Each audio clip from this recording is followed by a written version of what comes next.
Well, we had one article discussing what's going on with YouTube and Google. Now, if you haven't heard, YouTube is in fact, or Google, excuse me, is in fact launching over 60 new programming, original content, original programming that is going to be running on YouTube as well as Google and could possibly be streamed to Google TV, which people are going to be hooking up with their television. So, Ellen, I kind of am anxious to get your opinions and your thoughts on just this article and what's going on with YouTube and, going back to that word, programming, new original programming. It is funny. We just talked about the top viral ads. Now Yeah. we're talking about programming, and this is so relevant to what we're doing here at the Pulse in terms of it's all about content.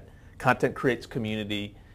Community creates content. In a way, Google is following this playbook in terms of rolling out their own programming and with partners, right? So they're tying in, publishers, movie stars, comedians, sports. Yep. A lot of the things that we've been thinking about here at the Pulse for the last couple of years. So we're excited by this because it's another proof point for what we're in fact building out here. So we love this announcement. It takes it that step further in going to, well, people are going to be able to get it not just on their computers and laptops, but they are in fact going to be able to wire it into their television so that it is Google TV then. So they can literally get it anywhere, and that's, to me, what's incredibly Yeah, important. I mean, this is about convergence of media, no doubt. It's about the mobile audience. And now about 40% of content on, bandwidth on mobile devices is video. So this is really tracking, reaching people where they are, but it's also making the idea of interactive TV come to life. I mean, we've been talking about interactive television for a long time. I was going to say, we've been This was living always this going for to a be the while. next, but I mean, even back for years,